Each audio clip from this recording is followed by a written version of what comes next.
Enjoy this short from Sarah, Aaron, Rachel, and Bree in the Lutheran Ladies Lounge. Are we ready to talk about what we're going to read next? Yes! This is always the hardest part. I remember like the day before we're going to record, oh shoot, I have to line up another book for everybody. And then this becomes this creative challenge that keeps me up half the night. And here we are. Dang. But I looked at the date. Our next book club is going to run in early December, right at the end of the year. It'll be great book reading weather, I suspect. I hope so. Before all the craziness of the holidays completely takes over. So I hope that you all will be able to join us. But we need to pick a book. And since it is the end of the year, I don't know about you, but I always have this huge stack of things on my nightstand that have like bookmarks anywhere from like a quarter to halfway to 3/4 of the way in. And I need to clear through this stack. And so I'm wondering if you all would keep me company on one or more of these books. We'll call it our end of the year clearinghouse. Clearinghouse. Yes. I love it. And I would also invite you, my fellow ladies, if there are any books that you are in the middle of right now and would like to finish by the end of the year, we can definitely add them to the pile and see what we all want to read together. So I'll go first, but at the end, if you have a book you'd like to add to this list, we can do that.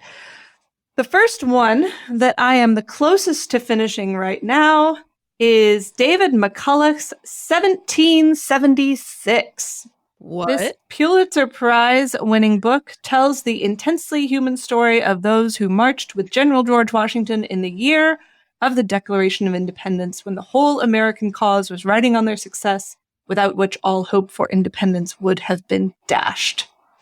So this is straight up, if you enjoy hardcover history books, this is a hardcover history book. I love the suggestion for us right now. Okay. Bree's face says this one's a no-go. All right. I'll put it on the maybe pile. You have it for us, The eh? maybe pile. Speak for yourself. Wait, I also say it's a no-go. Oh, okay. That's- All right, no-go. Okay. Maybe pile. No. That sounds really long. How long is it? It's not, like the last 100 pages is all notes, you guys. The last 100. I love it. I love it so much. Oh. But the pages have deckled edges. That's how you know it's like a good book, right? I am sold. I'm going to buy that book and read it with you, Rachel. Okay, here's another one with fancy pages, and it's got French flaps. What? Woo-hoo. I'm You know, in. French flaps are nearly when you have a paperback with like flaps, they're nearly as expensive as a hardcover to produce. Just get So you know they're hardcover fancy. Spring for Book that. nerd. I know, right? Spring for Uh-huh. that. Okay, this one is, and I'm only a little ways into this one. My aunts and uncles all keep telling me it's a wonderful book and that I should finish it, so I will. Another Pulitzer Prize winner. This one is Pilgrim at Tinker Creek by Annie Dillard. That one sounds more Her fun. personal narrative highlights 1 year's exploration on foot in the Virginia region through which Tinker Creek runs. In the summer, Dillard stalks muskrats in the creek and contemplates wave mechanics. In the fall, she watches a monarch butterfly migration and dreams of Arctic caribou. She tries to con a coot. She collects pond water and examines it under a microscope. She unties a snakeskin, witnesses a flood, and plays king of the meadow with a field of grasshoppers. The result is an exhilarating tale of nature and its seasons. Apparently, it's not completely exhilarating because it's been on my nightstand for a while and I haven't finished it yet. But it is very beautiful. It's a thick book, one of the rich ones that you just sort I of... do love that in the last minute you use the terms tinker, coot, and muskrat. And for that alone, that has my vote. Okay, great. This one's also on the maybe pile. Okay. Wait, what do you mean also? That should be the only one in the maybe pile. They're all going to end up in the Oh, maybe but pile. all going to be in the maybe pile. Okay, keep going. I love this. Okay. This is amazing. This is The next one, and this one I feel is a very strong contender. I Does it don't have read a deckled whole... edges, though. that is a It does not. Okay. It deserves it. I'm sure that there's a later version that has the deckled edges because this one is a Pulitzer Prize winner. What is it with me and Pulitzer Prize winners and not finishing them? I don't know. Uh-oh. But It's a sticker. It wasn't printed on, which means that this was printed before it won the prize, and they just put them on in the warehouse. All the tricks of the trade. This He knows all of them. I don't read a whole lot of fiction, but this one I was reading and enjoying. This one is Gilead, a novel by Marilynne Robinson, winner of the Pulitzer Prize. I have heard good things about this one. I've heard very good things about it, and so far it's good. It's another one that's a little bit thick. Not long, thick. You know the Never difference? heard it. So what's it I about? haven't either. Marilynne Robinson returns with a story about fathers and sons and the spiritual battles that still rage in America's heart. In the luminous and unforgettable voice of Congregationalist minister John Ames, Gilead reveals the human condition and manages to convey the miracle of existence itself. That is terrible back cover copy. I'll just say it. Exist. Don't judge a book by its back cover. Copy. Well, do, unless it's badly written. But what this really is about, it is a memoir of a pastor in Kansas who is an old guy who married late in life and has a young son, and he's been diagnosed with like a terminal heart condition, and he's basically writing his life story to his young son. He probably will not get to live to see his son grow to be a man. So he's looking back on his life as a small town country preacher and all the ins and outs of that.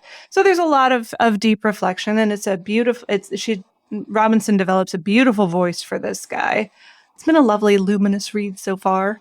Just haven't finished it yet, so I can't tell you how it ends. I don't normally read books with a male protagonist, so that would be an interesting read.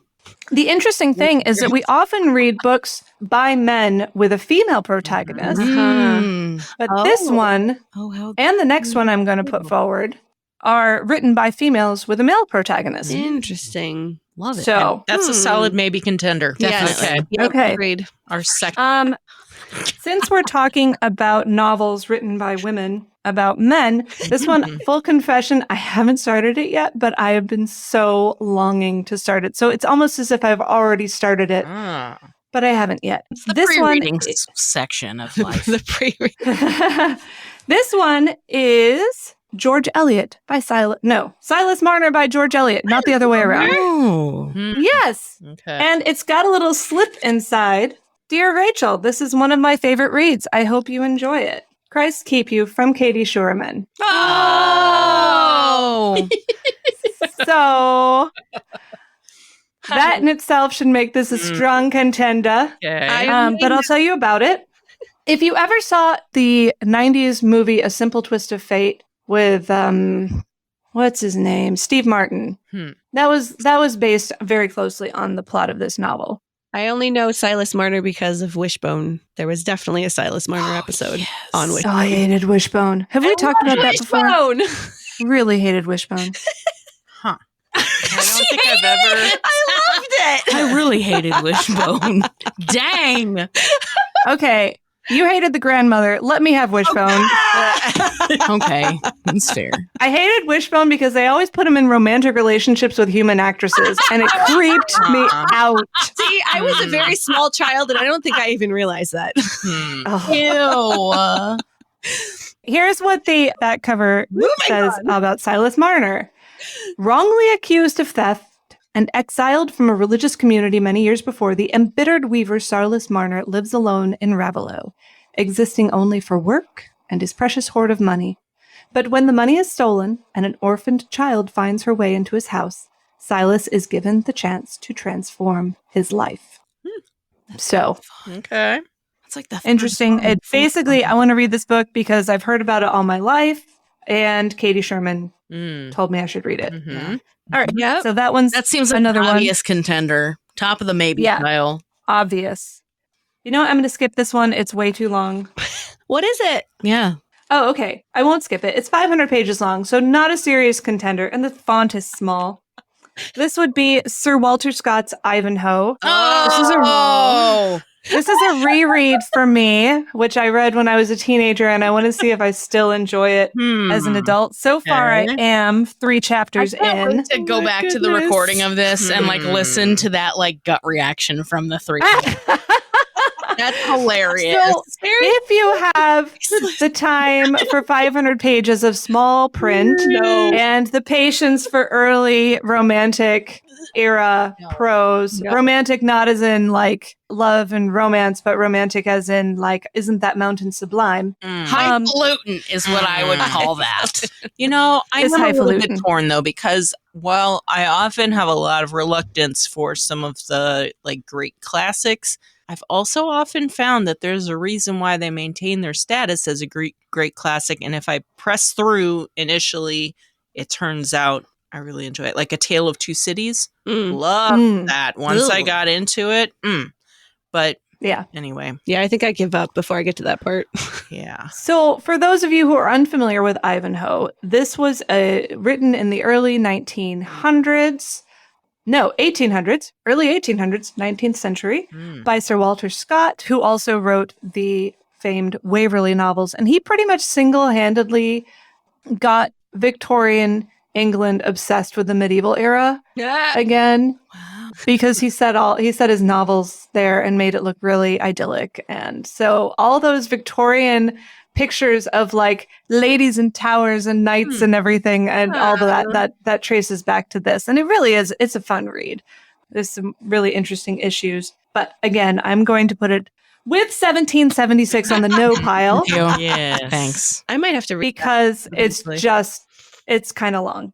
And then the last one, this one's nonfiction. It's spirituality. Well, not really. It's Bonhoeffer. Oh. The Cost of Discipleship by Dietrich Bonhoeffer. One of the most important theologians of the 20th century, illuminates the relationship between ourselves and the teachings of Jesus. This is a book that I am finding very interesting, challenging, enlightening. Whether or not it would strictly pass LCMS doctrinal review, I do not know, but I do know that Ken was supposed to read it in one of his seminary classes, so there's that. Have any of our books, would any of them been able to pass LCMS doctrinal review? Like Quality of the Cross. Definitely that one. Yeah. Any of the other ones? Bright Valley of Love, probably, probably. although it wasn't published. Maybe, I don't know if CTS FW stuff goes through. Anyway, but it's a very challenging in a good way read that will make you think about some questions that maybe you didn't think you needed to answer, but you totally do. And I'm getting a lot out of it. And for anyone who's interested in Bonhoeffer, highly recommend checking it out. Obviously, make up your own mind and read with your Lutheran filters on, but he was a Lutheran pastor, so there's that. Anyway, so that is book number 4 on the maybe pile. I presume we can put Bonhoeffer on a maybe pile? Yes. Yeah. Okay, we got 4. Anyone have anything else to toss on the pile here before we make our final decision? I don't read unless I'm asked to. Well, then we'll definitely ask you to. Book club has been really good for you. Yeah, it has. I've read more books in the last 3 years than I've read in like the years from 2004 to 2000. That's not 2010 to 2000. Whenever this started, It is nice to have the incentive. Sometimes I Well, that's exactly what this is all about. Giving me the incentive to finish one of these books before the end of the year. how do you? Okay, can I just ask a question? Because I feel like that's really weird. Like, how can you start a book Yeah, and stop and then pick up something else? Yeah. Like, what is your secret? that's true. Well, it just sort of happens. I bite off more than I can chew Got it. in many aspects of my life, but including this one. I haven't even mentioned the book that I'm reading most regularly these days, which is Paradise Lost. That one I assumed would not be a good Milton. Milton. Yeah, it's so good, you guys. But no, I don't know. I just I have problems with commitments That's to a books. reader style. Like I Yeah. am not that style. I Yeah. read a lot, but I read one book at a time. Yeah. The exception I read one book on my Kindle, and that's so much slower because I basically read it at breakfast. And then most of the rest of the reading I do is via audiobooks, Yeah. but I do one at a time and I do Yeah, don't get me wrong. Like, and it's yeah, that's just a reader style. I Though respect many it. people have I just think it's weird. approach Rachel has of having lots of books going at once. Yeah. I think I would get confused. And then So- I'd forget what I'm reading, and then I'd have to go back and start over again, and I'd get really sad. If you hadn't noticed, these books are wildly eclectic. That Like is that's true. how you do Yeah. it. Like I wouldn't read two of the same kind of Sure, books you at the won't- same You time. won't be able to True. confuse them. Like I've Yeah. got one theology book, one novel, one autobiography, one history, one epic poem. You know, it's like I keep them categorized, I guess. Yeah. And So when I'm you in the have mood dreams for where, like- fill in the blank genre, I pick up this. George Washington falls from heaven and like catches a coot and like writes a memoir to his son he's gonna die before he lives to the age 18 or whatever. Like, is that what your dreams are like? You all just sort of like right together in like this freakish like tapestry of literary wish. intake. Okay. I wish. No, my dreams are much more mundane than Freakish that. tapestry of literary intake. EM. Okay. Any other okay. books to add Yeah, before I'm we gonna toss in? I don't think we'll do them, but I'm still gonna, since you wanted books that we could consider, I'm gonna throw them Yes. out there. So a book that I've not yet read and I've been wanting to read is That Hideous Strength. Oh my goodness. I love that. I read it like every third couple of years. Is Space Trilogy, and I haven't gotten Mhm. it yet. I have enjoyed the first two, but that one I haven't gotten to yet. We've already done CS list. Anyway, Do we need to have read the first two books to get it? I don't know. Not I don't necessarily. think so. I don't know. I so. reread That Hideous A little Strength bit way more more? often. Oh, okay. Like you might get a little bit more out of it if you recognize the character from previous, but based on the first two, no, you don't have to. I won't have done get. There them. won't be a whole lot of nuance that I No. have to catch on to. No. No. Very good things about that book. So that's Oh, one, okay. and then this one would not count as one that I have not finished because again, that's not my style of reading. But one that I did finish, but really enjoyed. Yeah, I don't think it's really right for book club. But anyway, I'm going to toss it out there for those who like to hear book suggestions. And that's A Gentleman in Moscow. Oh. So it's a novel. Ooh. It was delightful. So I really, really enjoyed it. It was fun. I don't feel like it's actually right for book club, but maybe That Hideous Strength. So that's going to be my addition to this Oh boy. consideration. The only That's one- like won't waving a help piece of Rachel pie in front of my No. face. She's like, I've read that one so many times. Let me read it again and not read it. I'm trying to finish. we are going to be the most unhelpful for you. You're Rachel. a real friend, Erin. Thank you. I only had one, and it's already come up, and it was Erin's suggestion from a long time ago, and that's Peter Mayle's Oh yeah. A Year in Provence. I still have not finished it, and I hate that I have not finished it yet. It was my lunch book, and then something happened. Maybe, no, that was pre-pandemic. I don't remember. I stopped eating lunch. Winter happened. I stopped eating lunch outside. I would bring the book outside with me and read, and then it got Okay. cold, and then I stopped doing that, and I just haven't picked it back up. I'm like in May or something, halfway through it. So that's, You're almost done. Yeah. I mean, I'm halfway through. That's halfway done. I don't know if there's a whole lot we would actually talk about that's book clubby, but it's so good. I Mm-hmm. just need to finish it. Okay. I'm going to throw one Ooh. out there. Okay. Oh. I know. I've kind of wanted to get into James Herriot. Mm. Oh. Him. Mhm. Uh-huh. He has a series of memoirs. He's a veterinarian. Oh, Yes. Series of memoirs. All Things Bright and Beautiful. Mhm. All Creatures Great and Small is the first one. I want to do All Things Bright and Beautiful. I'm just throw that out there. Huh. Wait, Maybe not this time. I think you mean All Creatures Great and Small, which is the first You one. want to do thought the it was- second one. I thought it was All Things Bright and Beautiful is the first one. That's how the song goes, but I think his first one might actually It's the be. first one. Yeah, okay. Whatever. Okay. Okay, well, I own all these books and I've read them multiple times. Yes. So I would be all in favor of that. I think the only hesitation I would have had at recommending these for book club is that, you know, they're like use some earthy language. Mm. I love that. Which, to be honest, doesn't bother me in print, but does bother me in the audiobook. Mm. Go figure. Yeah. It's It's easier to ignore it in print. Exactly. You can just skim over it. Yeah. Whereas in the audiobook, it's like, oh, you kiss your mother with that mouth. Whack you over the head. Hmm. I had no idea. Now you know. Now I know. Full disclosure. Now I want Well, I mean, it's 3 bachelor vets living alone together and playing pranks on each other. I mean, there's... Okay, now I have to read them. Okay. It doesn't read all the books. It just completely defeats the purpose. So let me throw it out there, but throw it in the no pile for now. We'll revisit it. Rachel, I would love to. Excellent books for us every time. So we trust your process. We're throwing things out there, but you're the one that guides us through this. Yes. And you guys have excellent taste in books because any one of those that you mentioned, I want to read.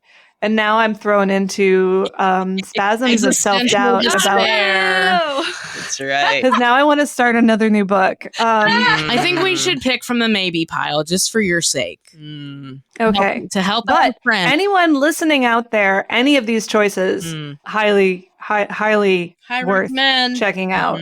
Definitely. Okay. So the maybe pile on my end, then we've got 4 choices. Silas Marner by George Eliot. Not the other way around.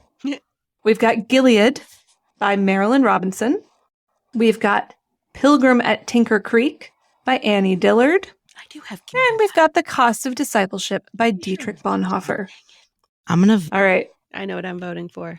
Should we all say at once what we want to do? Yes. And then we'll just... I love chaos. I love chaotic energy. This whole episode has been chaos. I love it. I love that for us. All right, so on the count of 3, let's say the one we want to do. Okay. And then majority rules. Hopefully there's not a 3-way tie. Or no, a 3-way not tie. A 3-way tie would be very good. That would be excellent. 3-way stalemate. Let's avoid that. Isn't that like a Mexican standoff? What? Where none of we us have agree? 3 different answers. I think it is. Oh. I'm pretty sure that's all right. Let's do this. On the count of 3. I'm racist. What? All right. 1. 1, 2, 3. Pilgrim at Tinker Creek. We had 2 Gilead. Okay. Oh! It's on. And I have all right. Gilead it is. It sounds... sent it to me. Did she really? Yes, that's the one she gave me. So I knew I had heard of it. Didn't know what it was about. It's just been sitting on my kitchen counter. Oh, that's true. Hilarious. She sent me. So you have a copy of Gilead? Yes, I do. From Katie Sherman? Yes. When she came here, it's all milk glass and books. That's the book she gave me. So funny. Okay. Well, it's a sign. We have to do this one. It's a sign. We read and really, you guys, it was way more interesting than the back cover copy makes it sound like. I believe you. The reviews online look really good, so I'm excited. All right. Listeners out there, after a long and convoluted process, we have our next Lutheran Ladies Book Club pick. You have until early December, maybe late November, just to be safe. Let's say by Thanksgiving, try to source yourself a copy of Marilynne Robinson's Pulitzer Prize winning novel, Gilead. She has the moxie, let's say, to write a novel from the perspective of an aging pastor. So if you know any aging pastors in your life, you can see how accurate she is on the voice and understand what it's like to grow old in a country parish. At least I think that's where we're going with this. I'm only 40 pages in. So we'll see if I can get further before December. And thank you in advance for coming with me on this journey because I think it'll be a good one. Very good. That will. And it is available on audiobook, if what I'm seeing is the right thing, on Audible and on Hoopla. At least it's on my Hoopla, so you can get it non-audible if you're not there, and of course in print. So super duper looking forward to this. And if you haven't participated in book club yet and you aren't scared away by the absolute chaos of this episode, you should totally join us in our Facebook group. This will be an event in, several weeks. Rachel will create an event in there and you just have to RSVP that you're going to that Facebook event. And then all of the discussion happens asynchronously in that event, which means Rachel posts the questions and we all show up and answer whenever we want to. And it's great. And Sarah posted some of her answers today. I did. Book club was already over. So you don't even have to, I'm going to go more of a guideline than a rule. Exactly. It's very loose.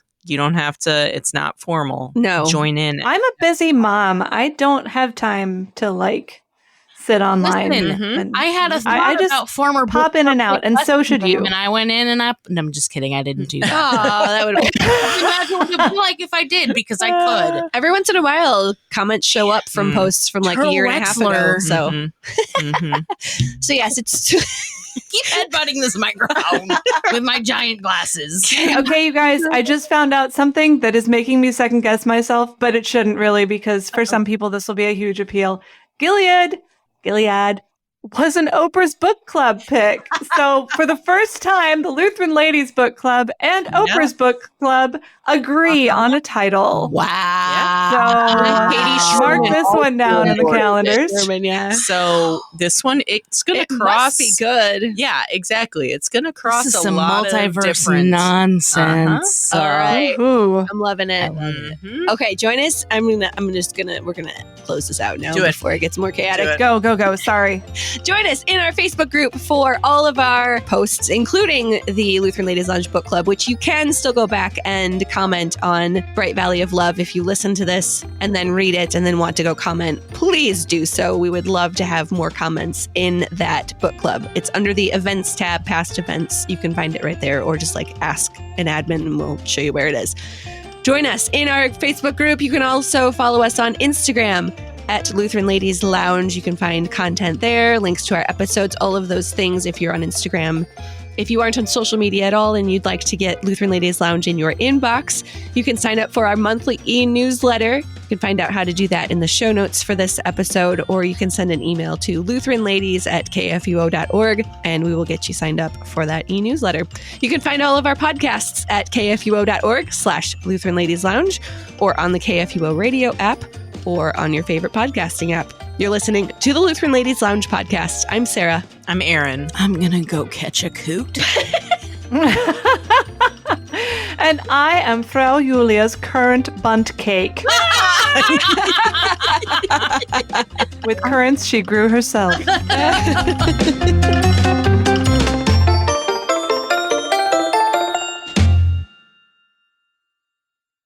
Views and opinions expressed on the Lutheran Ladies Lounge podcast may not represent the official position of the management or ownership of KFUO Radio, the Lutheran Church Missouri Synod. The Lutheran Ladies Lounge is produced by KFUO Radio and available at kfuo.org or wherever you get your podcasts. Don't forget to hit that subscribe button and leave a review for us too. If you love the Lutheran Ladies Lounge podcast, consider financially supporting our producer, KFUO Radio, so we can keep doing what we do. Find out how at kfuo.org/give.